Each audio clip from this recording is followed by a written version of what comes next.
आशा करता हूं आप सब बहुत अच्छे होंगे। मेरा नाम है सिद्धांत अग्निहोत्री, स्टडी ग्लोस पे आपका बहुत बहुत स्वागत है। तो दोस्तों, आज हम बात करेंगे एक सुपर अर्थ की। बिल्कुल, सुपर अर्थ डिस्कवर किया गया है। कहां पे डिस्कवर किया गया है, क्यों डिस्कवर किया गया है, कैसे डिस्कवर किया गया है, इसकी हम बात करेंगे। सुपर अर्थ होते क्या हैं, ये सब हम देखेंगे। तो बेसिकली सुपर अर्थ डिस्कवर, अब इसमें ओशंस भी हो सकते हैं और शायद ये हैबिटेबल भी हो। यानी कि अगर इसमें वाटर है, लिक्विड वाटर को अगर ये सपोर्ट कर रहा है, तो आप समझ ही सकते हैं कि फिर तो ये रहने वाला है कि नहीं। लेकिन एक चीज़ और है, जीएस पेपर 3 के लिए सुपर इंपॉर्टेंट है। तो इसीलिए आंसर राइटिंग का कोर्स जो हमने बनाया है, आमतौर पे ये हज़ारों लाखों के बिकते हैं, लेकिन हमने सिर्फ 600 रुपये का निकाला है आपके लिए। तो आप लाइव आंसर राइटिंग करवाई जाएगी, बहुत ज़बरदस्त प्रैक्टिस करवाई जाएगी। जो फैकल्टीज़ है वो स्पेशल ध्यान देंगे आपके ऊपर। टेलीग्राम ग्रुप आप जैसे ही ज्वाइन करेंगे तुरंत आंसर लिख के भेजेंगे। तो क्या क्या मिस्टेक्स हैं और क्या हो सकता है, अच्छा कंसेप्ट सब बताए जाएंगे।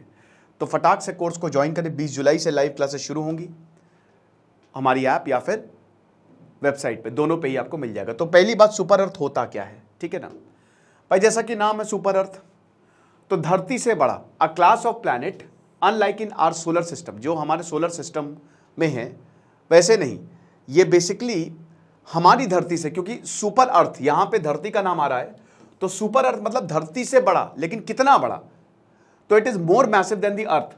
लेकिन धरती से बड़े हैं, बट नेपट्यून और यूरेनस से छोटे हैं। सबसे पहले आता है सूरज। शुरुआत के 4 प्लैनेट्स रॉकी प्लैनेट्स हैं और बाकी के 4 प्लैनेट्स गैसियस प्लैनेट्स हैं।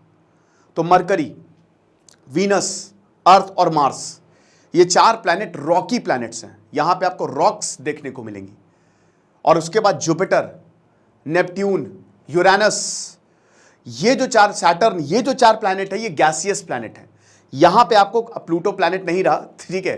तो ये 4 जो है वो गैसियस, यहां पे आपको गैसेस देखने को मिलेगी।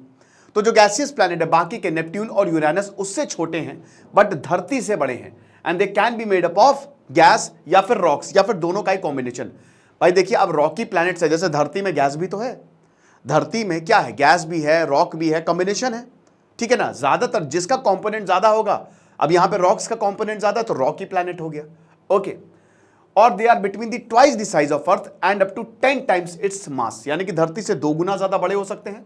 और जो धरती का मास है, कितना मास है धरती का, चलो कमेंट बॉक्स में बताओ, कुछ तो जवाब दो। और जो धरती का मास है उससे 10 गुना ज्यादा हो सकते हैं, ठीक है ना। Super earth is a reference to only an exoplanet size. अब एक्सोप्लैनेट क्या होता है? एक्सोप्लैनेट वो होता है जो कि हमारे सोलर सिस्टम के बाहर है। जो हमारे सोलर सिस्टम के अंदर है उसको हम क्या कहते हैं, उसको तो खैर वो तो कोई दिक्कत नहीं, वो तो, लेकिन जो हमारे सोलर सिस्टम के बाहर है, हमारा मिल्की वे, हमारी आकाश गंगा के बाहर है, और 10 टू द पावर अनगिनत गैलेक्सी है, ठीक है ना। 10 टू द पावर 8 पता नहीं कितनी सारी गैलेक्सी हैं, ठीक है ना। तो ये चीज है। अब देखो, जरूरी नहीं है कि ये जैसे नाम आपको सुपर अर्थ है तो अर्थ का डुप्लीकेट है, इट्स नॉट नेसेसरी। हो सकता है ये धरती के कैरेक्टरिस्टिक्स हो इसमें, बट पूरी तरीके से सिमिलर ना हो, है ना। अर्थ से मिलता जुलता प्लैनेट, अर्थ जो आज से करोड़ों साल पहले था, वो अभी हो उसमें। We don't know, we never know, क्योंकि हम सिर्फ लाइट से इसको नाप सकते हैं। लाइट आ रही है, हमने देख लिया, फ्रीक्वेंसी से हमने पता लगा लिया क्या क्या हो सकता है यहाँ पे, है ना। एनर्जी से सारी वैल्यूज निकाल ली, बट हम वहां जा तो सकते नहीं हैं। It is next to impossible. ऐसा कोई आपके पास स्पेसक्राफ्ट नहीं है कि आप वहां चले जाएं। The true nature of these planets remain shrouded in uncertainty. जैसा कि मैंने अभी बताया कि वी कैन नॉट नो कि भाई एक्चुअल में इनका नेचर क्या है। क्या एलियंस रह रहे हैं वहां पे? हो सकता है जादू रह रहा हो, जादू वहीं से आया, सारे एलियंस वहीं से आते हो। एक भाई तो एलियन आया नहीं। अभी बहुत बढ़िया एक मैंने सीरीज देखी, 3 बॉडी प्रॉब्लम, और बहुत बढ़िया सीरीज थी, आप जरूर देखिएगा। बेस्ट सेलिंग नॉवल के ऊपर बेस्ड है, नेटफ्लिक्स पे, मजा आ जाएगी, ठीक है ना। तो ये चीज है। They are common among planets found so far in our galaxy. तो हमारी गैलेक्सी से बहुत दूर जो प्लैनेट्स मिलते हैं उनमें काफी कॉमन है। और प्लैनेट्स हो गया, ब्लैक होल्स हो गया, मिलते रहते हैं। मिलते क्या हैं, दे एग्जिस्ट, लेकिन डिस्कवर जो है वो आप उनको आप कब कर रहे हैं, ये मैटर की बात है। तो पिछले 30 सालों में हमने बहुत तरीके के स्ट्रेंज प्लैनेट्स को डिस्कवर किया है, और हमको पता ही नहीं था कि ये एग्जिस्ट कर रहे हैं। ऐसे ढेरों प्लैनेट्स डिस्कवर हुए हैं जिनमें काफी अर्थ लाइक कैरेक्टरिस्टिक्स हैं, ठीक है ना। और हमको नहीं पता था, तो वही बता रहे हैं कि हम कुछ भी नहीं, हम एक बूंद की तरह, एक सागर में एक बूंद है, और ये सागर मतलब अनगिनत चीजें हैं यहाँ पे। ओके, सो सुपर अर्थ 10 गुना ज्यादा बड़ा है धरती के, it can be 10 times more than the अर्थ। अब अभी क्या हुआ है, अभी इंटरनेशनल रिसर्चर्स ने एक ग्राउंड ब्रेकिंग डिस्कवरी की है। एक्सोप्लैनेट्स, ये हमारे सोलर सिस्टम में नहीं है, तो हैबिटेबल एक्सोप्लैनेट्स की बात की गई है कि वो प्लैनेट जहां पे इंसान रह सकता है। क्या कह रहे हैं कि मार्स पे रह लेंगे, एलॉन मस्क बोल रहा है मार्स पे रह लेंगे। फर्जी, पहले धरती को रहने लायक बना दो, क्यों मार्स पे जाना? धरती रहने लायक बना दो, धरती बर्बाद कर रहे हैं, मार्स को भी बर्बाद कर देंगे, ठीक है ना। तो अब इनकी स्टडी जो है वो द एस्ट्रोफिजिकल जर्नल लेटर्स में पब्लिश हुई, ठीक है, एक्सेप्ट हो गया कि पब्लिश होगी। अब इसका नाम, साइंटिफिक नाम है LHS 1140b। ये एक एक्सोप्लैनेट है, यानी कि हमारे सोलर सिस्टम से बाहर है, जो कि 48 लाइट ईयर्स दूर है। 48 लाइट ईयर्स मतलब क्या, 9.5 ट्रिलियन यानी कि 9.5 लाख करोड़ किलोमीटर दूर, समझ रहे हो, 9.5 ट्रिलियन किलोमीटर अवे। कैसे कैलकुलेशन करता है? Light year is the unit of distance, 10 to the power, मतलब जो लाइट की स्पीड होती है, ठीक है, उसको जो नंबर ऑफ आवर्स हैं, एक साल में कितने, लगभग 8,777 घंटे होते हैं, उससे मल्टीप्लाई कर दीजिए तो आपको एग्जैक्ट वैल्यू मिल जाएगी, ठीक है।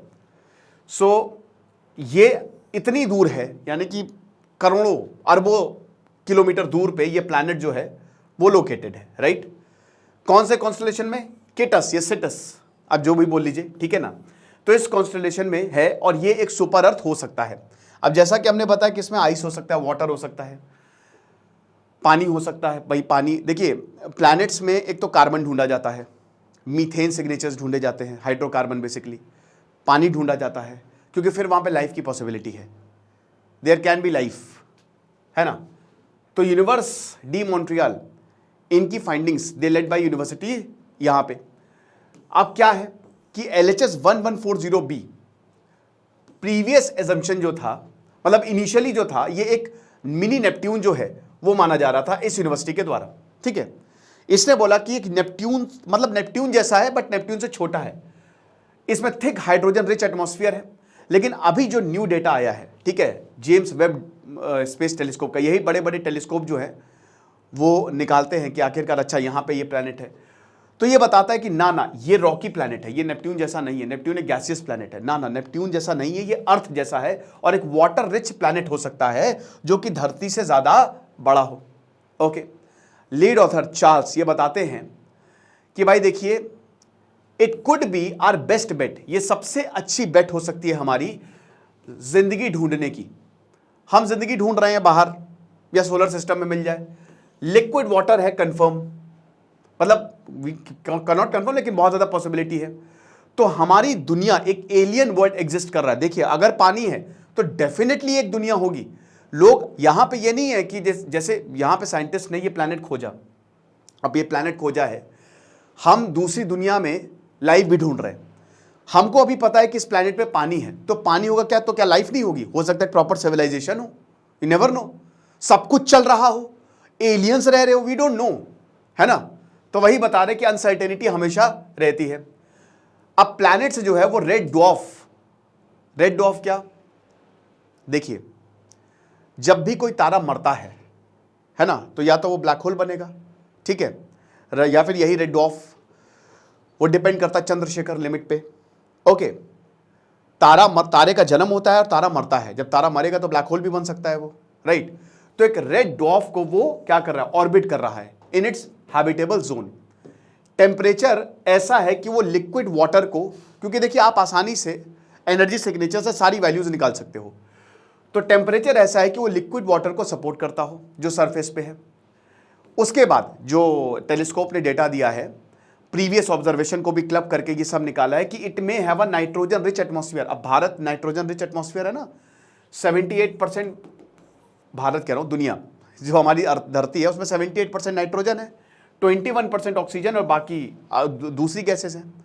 नाइट्रोजन आपके प्लांट्स के ग्रो करने में बहुत ज़्यादा मदद करती है, नाइट्रोजन फिक्सेशन होता है, राइजोबियम बैक्टीरिया, प्लांट्स खाना बनाते हैं उसमें नाइट्रोजन सबसे इंपॉर्टेंट रोल प्ले करता है। एक नाइट्रोजन पूरी साइकिल होती है, धरती में कुछ वेस्ट नहीं होता, नथिंग इज वेस्टेड, सब कुछ रिसाइकल होते, सब यूज में आ जाता है, तो बैलेंस्ड है, जीरो है ना, और जो जीरो नहीं है उसको जीरो कर देती है nature.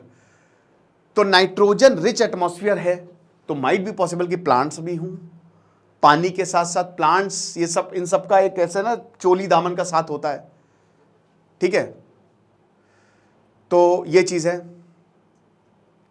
Speed of light 9 × 10⁸ into multiply कर दीजिए तो उतना लाइट ईयर्स की वैल्यू आ जाएगी।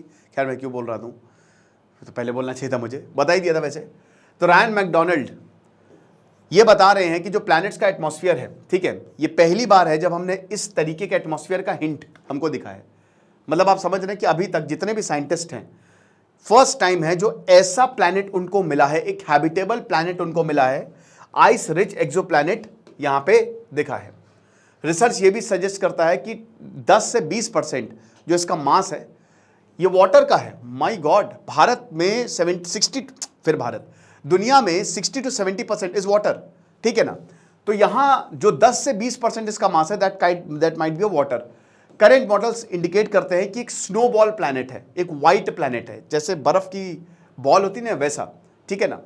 और ओशंस लगभग 4000 किलोमीटर तक फैले हो सकते हैं, ठीक है। और कंफर्टेबल टेम्परेचर है 20 डिग्री सेल्सियस तक। वाओ, तो ये तो एक एकदम हैबिटेबल है। तो हो सकता है यहाँ पे रहते ही हो एलियंस या जो भी लाइफ हो यहाँ पे। बट यही कह रहे हैं कि ये सारी सिर्फ फाइंडिंग्स हैं, हम वहाँ पे जाके देख नहीं सकते कि एक्चुअल में क्या है, ठीक है ना। हालांकि नाइट्रोजन रिच एटमॉस्फेयर, नाइट्रोजन का प्रेजेंस कंफर्म्ड है और बाकी अदर गैसेस को भी खोजने की, यहाँ हम टेलीस्कोप से खोजने की कोशिश कर रहे हैं। तो एक्सेप्शनल कैंडिडेट है हैबिटेबिलिटी के लिए, यहाँ पे मतलब यहाँ पे रहा जा सकता है। तो ये लेक्चर था, आई होप आपको समझ में आया होगा, इसमें कोई दिक्कत नहीं, आसानी से पीपीटी वाइज, लाइन वाइज इस बार मैंने आपको समझा दिया है। बाकी आप हमारे कोर्स को जरूर अवेल करें, बहुत ज़्यादा फायदा होगा आपको। Thank you so much.